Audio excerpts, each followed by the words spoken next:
Kalau kita punya masalah, kita coba bangun awareness, oh Allah pengen membersihkan dosa-dosa saya nih. Terus kita berdoa, ya Allah bantu saya, ya Allah tolonglah saya, istighfar. Saya kadang-kadang ngerasa nih, kalau ada dosa, ada kesalahan, ada kekeliruan yang saya lakukan misalnya gitu, kalau saya nggak kuat istighfarnya, bentar lagi akan diuji sama Allah. Ujinya macam-macam, alhamdulillahnya ujiannya masih ketahan. Pasti diuji sama Allah. Kalau istighfarnya nggak kuat, taubatnya tuh nggak kuat, langsung diuji sama Allah. Dan saya langsung sadar, oh benar berarti yang tadi ini lagi dihapus sama Allah. Perkencang lagi, perkuat lagi istighfar. Kenapa? Karena kalau istighfar kita kuat, berarti kan dosa kita dihapus dengan istighfar ya. Otomatis ujian kita durasinya berkurang. Makin kuat istighfar, makin berkurang. Kalau istighfarnya udah mantap, udah selesai, Allah cabut tuh ujian kita. Diganti dengan kebaikan.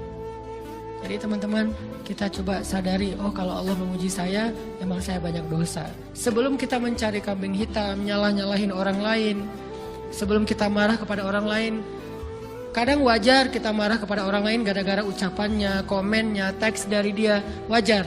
Tapi sebelum itu, marah dulu kepada diri kita atas dosa dan kesalahan kita yang baru saja kita lakukan. Atau yang dulu kita lakuin dan belum benar-benar kita tinggalkan. Kalau kita ngerasa banyak dosa di masa lalu sebelum kita taubat, hijrah, berarti mungkin itulah alasan kenapa sekarang kita diuji setelah hijrah. Kenapa agak-agak harus jungkir balik setelah kita hijrah. Kenapa harus sedikit berdarah-darah setelah kita hijrah. Anggap aja itu untuk mengkifarat, membersihkan dosa-dosa kita yang telah lalu. Supaya apa? Supaya kalau kita pulang kepada Allah, kita pulang dalam keadaan bersih. Dan itu pasti akan menjadi orang yang paling beruntung. Daripada nanti diberesin di akhirat, mending diberesin di dunia kan? Soalnya kalau diberesin di akhirat, itu lebih berat. Akhirat itu perlakuannya beda dengan di dunia. Di dunia kalau kita salah, akan dibalas oleh Allah. Kalau kita belum taubat, dibalas oleh Allah sama. Tapi di akhirat, ukurannya beda. Sehingga heran ya, kalau ada orang yang merasa beruntung lolos dari hukuman dunia, dia pikir dia udah lolos dari hukuman Allah, mending dia beresin deh di dunia daripada nanti di akhir berlarut-larut. Itu bahaya banget. Kalau buat saya pribadi dan saya yakin teman-teman juga kayak gitu, gak mau ada masalah di akhirat, mending masalah di dunia aja. Tapi masalah di dunia juga kita gak mau berlarut-larut, pengen cepat dimudahin sama Allah. Caranya istighfar.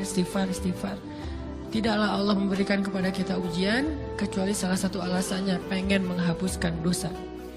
Idza kathurat dzunubul 'abdi wa lam yakun lahu min 'amalin liyukaffiraha fabtalahu Allahu bil hazan liyukaffiraha.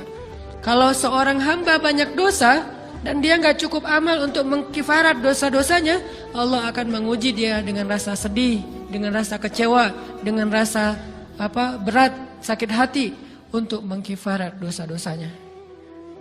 Itu yang kita bangun. Sehingga kalau ada masalah sama orang lain, kita memperbaiki diri dulu. Bukan sibuk dengan kesalahan dia terus menerus yang gak mau kita maafin. Misalnya ada teman kita nih, jadi clash sama kita. Hal pertama yang kita bangun, astagfirullahaladzim saya banyak dosa nih.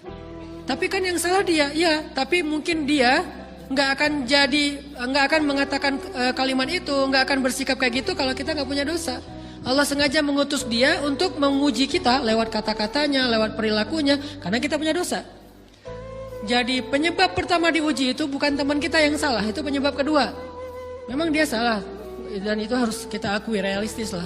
Dia salah, dia nggak pas, dia nggak bijak, dia apa.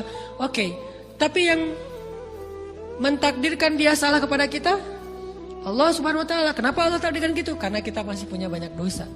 Allah kirim kita ujian, bisa manusia, bisa alam, bisa dalam diri kita sendiri. Itu semuanya adalah cara Allah untuk menguji kita dan membersihkan dosa-dosa kita. Ini yang kita bangun pertama. Yang kedua, kata Nabi di dalam hadis Bukhari, "May yuridillahu bihi khairan." Yang terkenal kan yufaqihu fiddin, itu yang terkenal. Ternyata ada dua modelnya. Ada may yuridillahu bihi khairan yufaqihu fiddin. Siapa yang Allah pengen kasih dia kebaikan agama, kebaikan, Allah akan buat dia mengerti halal dan haram. Itu berarti Allah sayang sama dia. Ini satu model hadis. Ada model yang kedua, mirip redaksinya. May yuridillahu bihi khairan yusib min. Hadis Bukhari. Siapa yang Allah pengen ngasih dia kebaikan, Allah uji. Hah? Kok gitu caranya? Ternyata kayak gitu rahasianya. May yuridillahu bihi khairan, may yuridillahu bihi khairan. Siapa yang Allah pengen ngasih dia kebaikan, Allah kasih dia musibah atau ujian. Kenapa bisa seperti itu, Ustaz? Fa inna ma'al usri yusra, inna ma'al usri yusra. Seolah-olah Allah bilang di dalam ayat itu, kalau kalian mau dapat kemudahan, biasanya lewatnya kesusahan dulu. Kalau kalian pengen dapat keberuntungan, biasanya dapatnya kerugian dulu. Tapi keberuntungan dan kerugiannya pasti nggak sebanding. Keberuntungannya jauh lebih besar daripada kerugiannya. Kerugian itu kayak modal doang, DP. Jadi kalau kita mau dapat kejutan dari Allah, Allah kasih kita DP. DP-nya apa? Ujian, DP-nya musibah, DP-nya rasa nggak nyaman, itu DP tuh.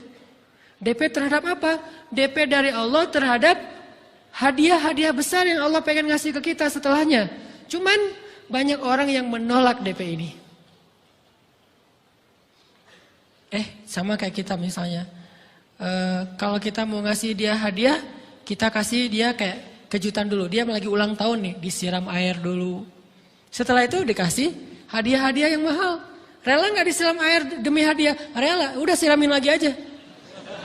Kalau setelahnya ada hadiah. Yang kita nggak rela, kalau setelah disiram, disuruh bersih-bersih sendiri dan nggak dikasih apa-apa, kan nggak rela tuh. Berarti ini bab iman. Yakin nggak kalau Allah tetap ngasih hadiah? Kan sabar dan iman itu ternyata tahu aman, kembar. Kalau kita yakin Allah ngasih hadiah setelah ngasih kita DP ujian, ya kita akan sabar. Gak apa-apa deh, bentar lagi mau dikasih hadiah, digini-giniin juga gak masalah. Dibully, diapain sama Allah, biarin aja. Ya Allah saya sabar, kan bentar lagi mau dikasih hadiah nih. Ini masalah yakin. Tapi kalau kita gak yakin, apa sih maunya Allah gitu kan? Begitu kalimat ini keluar, maka yang muncul setelahnya adalah mengeluh, berputus asa, dan gak akan sabar menghadapi ujian. Ujian, kata Nabi, may yuridillahu bihi khairan, siapa yang Allah pengen kasih hadiah, siapa yang Allah pengen kasih kejutan, siapa yang Allah pengen kasih pertolongan, siapa yang Allah pengen kasih kebaikan, yusib min, Allah akan uji dia dulu. Ini sunnatullah, sehingga kalau kita lagi diuji, yang kita lihat jangan ujiannya, apa setelah itu. Gimana ngelihatnya Ustaz gak kelihatan? Dengan mata hati. Istafti qalbak, tanya kepada hatimu, kelihatan enggak? Dengan mata hati. Gimana ngelihat dengan mata hati? Dengan iman, saya percaya Allah pasti ngasih kebaikan setelah ini. Orang Allah sendiri yang ngomong, enggak ada satu huruf pun di Al-Quran yang salah. Apalagi satu ayat, apalagi dua ayat. Fa inna ma'al usri yusra, ditegesin lagi. Inna ma'al usri yusra. Tapi usr dulu, baru yusr. Dikasih kesusahan sedikit, dikasih kemudahan yang banyak. Dikasih kesusahan sedikit, dikasih kemudahan yang banyak. Ini yang kita coba bangun tajdidul iman. Bangun memperbarui yakin. Sehingga ketika kita diuji, sedih, wajar. Mengaduh sedikit, bukan mengeluh ya. Kalau mengeluh kan nyalahin Allah. Kalau ngaduh, yang namanya orang dicubit kan, itu ngaduh. Tapi kalau, apa sih maunya Allah? Nah itu ngeluh. Antara mengadu dengan mengeluh berbeda. Mengadu, itu manusiawi. Sedih, itu manusiawi. Air mata, bahkan bukan hanya manusiawi, itu rahmat dari Allah. Orang yang gak bisa menangis itu yang bahaya. Kalau kita masih bisa menangis, berarti kita masih peka hatinya. Bukankah anak kecil paling sering menangis? Berarti hatinya peka. Siapa lagi selain anak kecil yang paling sering menangis? Cewek. Cowok itu emang gak punya perasaan, makanya jarang nangis. Cewek dikit-dikit nangis, jangan bilang, cemen banget sih nangis, cengeng apa. Enggak, karena dia perasaannya lebih peka dari kita. Itulah kenapa Allah menitipkan bayi kepada perempuan. Kalau dititipin ke laki-laki, hancur. Di balik kepekaan perempuan, di balik sensitifnya perempuan, di balik perasaannya yang luar biasa, di situ Allah Subhanahu wa taala menitipkan amanah, dia yang paling baik dalam merawat bayinya.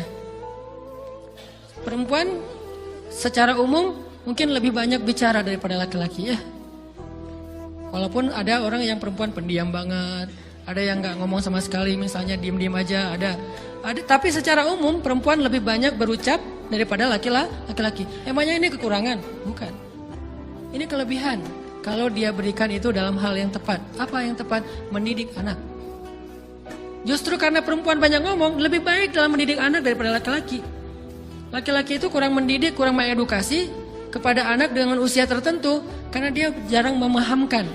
Salah hanya marah, salah hanya ditegur. Kalau ibunya jelasin, nah gini sebelum tidur ibunya yang ceritain banyak cerita. Saya sendiri ngalamin sering mana seorang ayah sama ibu interaksi sama anak dalam bentuk verbal.